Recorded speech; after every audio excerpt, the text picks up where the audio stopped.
Hello and welcome back to my channel where we are reading the Bible in a year. We are reading the entire Bible in a year, and today is day 70.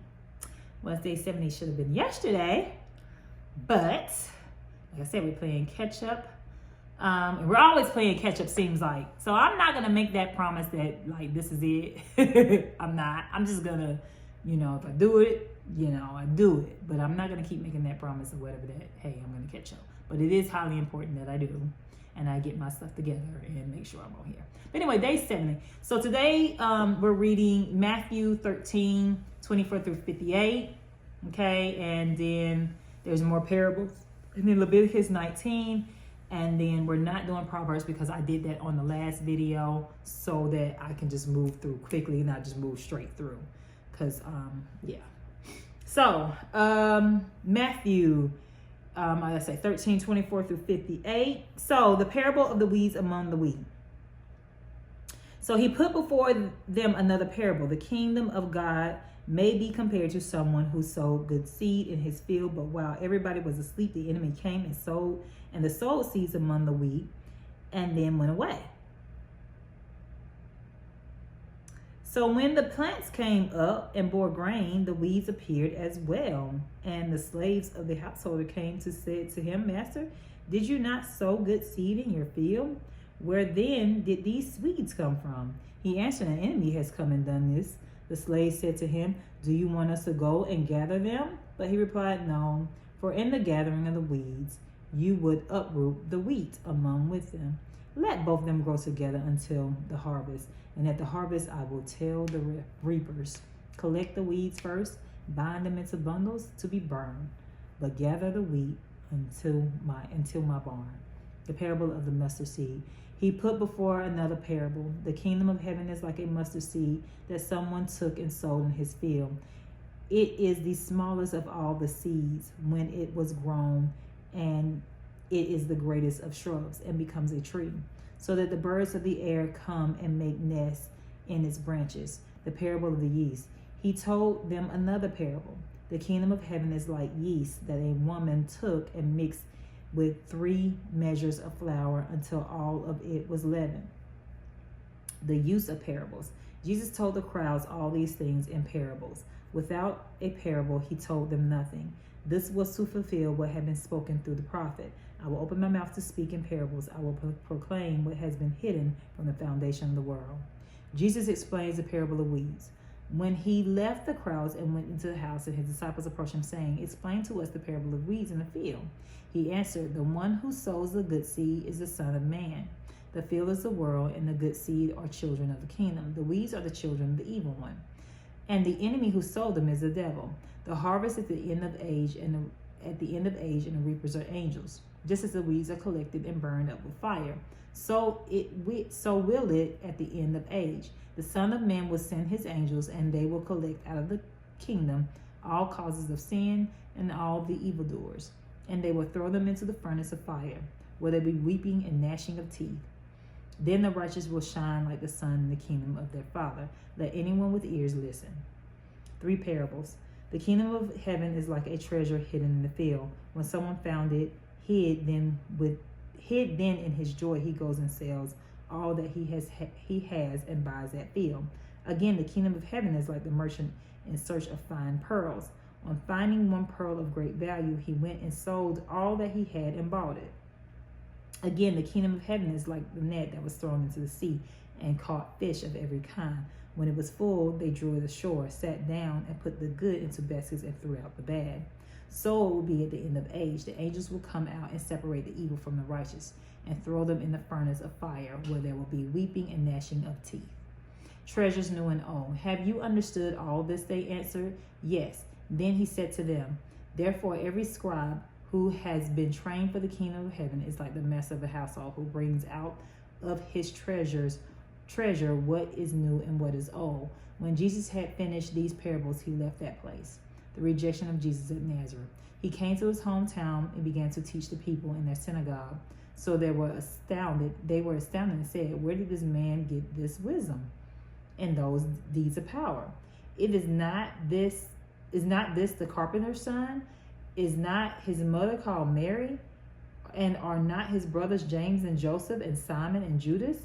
And are not all his sisters with us? Where did this man get all this? And they took offense at him. But Jesus said to them, prophets are not without honor except in their own country and in their own house. And he did not do many deeds of power there because of their unbelief. All right. So the parable of the weeds. Jesus tells a story about a farmer who plants weeds, but the enemy sows weeds among the wheat. So the servants ask if they should pull up the weeds, but the farmer says, if you pull up the weeds, you're going to pull up the harvest.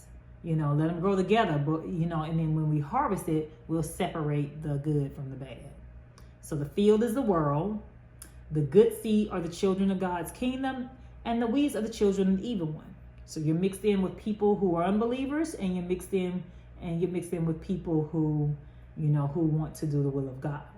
All right. And the thing is, we don't want to get intertwined and become like them, but basically he's coming back to separate the good from the bad. So the enemy is the devil, and the harvest is the end of the age, the end of times. And the harvesters are the angels, and the angels are going to come. So at the final judgment, the wicked will be separated from the righteous. This reminds us that God allows good and evil to exist together for now, but judgment will come where he will separate that. All right. And do we trust God's timing in separating the righteous from the wicked? Do we trust that will come? Or do we believe that will come? So the mustard seed and the yeast. The mustard seed starts small, but grows into a large tree, just like God's kingdom, which began with Jesus and a few disciples, but now has spread worldwide.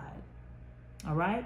And the yeast represents how God's kingdom works invisibly within the hearts of societies and transforms over time. So yeast grows and transforms over time. It doesn't look like it's doing much, but then it ends up expanding and changing. Okay. And now we're letting God's kingdom grow in our lives. So the hidden treasure in the pearl, the man sells everything to buy a pearl of great value. I gave up all of that for this. All right. So,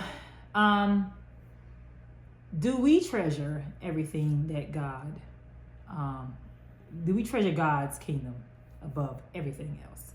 And then even the nets, like they pull in the fish and they separate the good from the bad. All right. Jesus rejected his own. Then he went to Nazareth, and they just like, who is this man? Isn't that the carpenter's son? Who is he? Because of their unbelief, Jesus did not do many of the miracles there either. Yeah. So prophets are not without honor except their own country and their own house. He did not do many deeds of power there because of their unbelief. All right. They're no willingness to know more, because I think other places, like he gathered crowds, So that's that. Okay, we're moving on to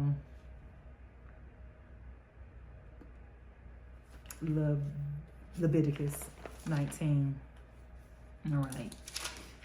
In a few days, we'll be done with Leviticus.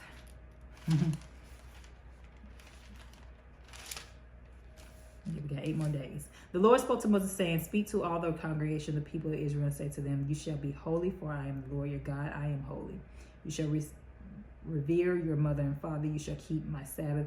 I am the Lord your God. Do not turn idols and make cast images for yourself. I am the Lord your God. When you offer sacrifice of well-being to the Lord, offer in such a way that is acceptable on your behalf. It shall be eaten on the same day you offer it, or the next day. And anything left over until the 3rd day shall be consumed in fire. If it is eaten on the 3rd day, it is an abomination and will not be acceptable. All who eat it shall be subject to punishment, because they have profaned what is holy to the Lord. And any such person shall be cut off from the people. When you reap the harvest of your land, you shall not reap the very edges of your field, or gather the gleanings of your harvest. You shall not strip your vineyard bare, or gather the fallen grapes of your vineyard. You shall leave them for the poor and the alien. I am the Lord your God. You shall not steal. You shall not deal falsely. You shall not lie to one another, and you shall not swear falsely by my name, profaning in the name of your God. I am the Lord. You shall not defend your neighbor. You shall not steal. You shall not keep for yourself the wages of the laborer until morning. You shall not revile the deaf, or put a stumbling block before the blind. You shall fear your God. I am the Lord. You shall not render any unjust judgment. You shall not be partial to the poor, or defer to the great.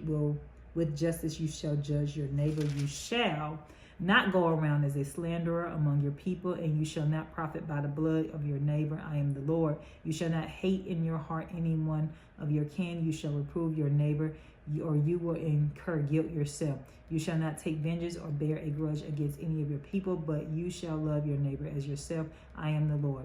You shall keep my statutes. You shall not let your animals breed with a different kind. You shall not sow your field with two kinds of seed, nor shall you put a garment made of two different materials. If a man has sexual relations with a woman who is a slave, designated for any another man, but not ransom or given her freedom, an inquiry shall be held. They shall not be punished to death, since she has not been freed, but he shall bring a guilt offering for himself to the Lord at the entrance of the tent of meeting, a ram as a guilt offering, and the priest shall make atonement for him with the ram of guilt offering before the Lord for his sin that he committed, and the sin he committed shall be forgiven him.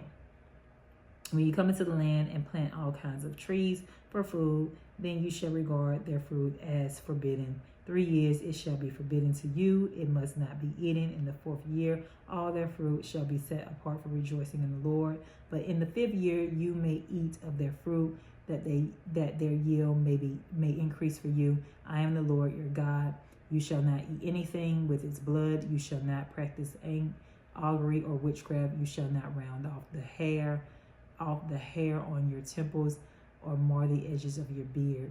You shall not make any gashes in your flesh or for the dead, or tattoo any marks upon you. I am the Lord. Do not profane your daughter by making her a prostitute, and the land not become prostituted and full of depravity. You shall keep my Sabbath and reverence my sanctuary. I am the Lord. Do not turn to mediums or wizards. Do not seek them out. Don't be defiled by them. I am the Lord your God. You shall rise again the aged and defer to the old. You shall fear your God. I am the Lord. When an alien resides with you in your land, you shall not oppress the alien. The alien who resides within you shall be to you as a citizen among you. You shall love the alien as yourself, for you were aliens in the land of Egypt. I am the Lord your God. You shall not cheat in measuring length, weight, or quantity. You should have an honest balances, honest weights, and honest ephah, an honest hin. I am the Lord your God, who brought you out of the land of Egypt. You shall keep all my statutes and all my ordinances and observe them. I am the Lord. All right.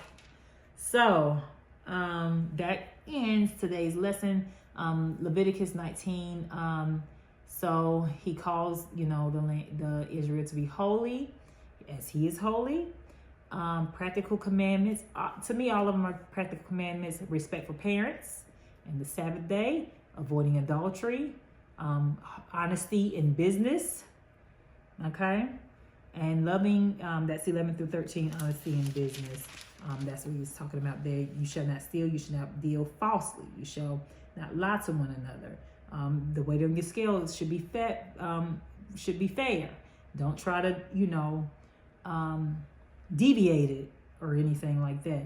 Loving your neighbor as yourself. Jesus later calls this the second greatest commandment is loving your neighbor. First loving God, then loving your neighbor as yourself. Justice and fairness. And that's, the rest of the verses 15 and then 35 through 36. And God wants his people to set apart, living differently than surrounding nations. All right? Okay. They should be able to tell his people from those people. All right. So tomorrow will be day 71, and I will be right on track reading Leviticus 20 through 21. You see, I'm just so fixated on Leviticus. It's so hard to read. Oh my gosh. So we'll be doing 2 a day. Okay. So Friday, I should be done with Leviticus and moving on to Numbers. Yeah. I think Numbers is like a big count. Refers to the many numbers contained in the 2 census lists. So there was a census. So the census of the God's people of Israel. Okay. So Yeah, so Moses is still here, so he hasn't been, he hasn't been told yet that he won't. I don't know, maybe he has been told already that he won't enter the kingdom. Or maybe that happens in Deuteronomy. I'm not sure. All right, so I'm wondering if this is a hard read too. But anyway, okay. Well, I'm off to get ready for work. Until tomorrow, farewell and be blessed.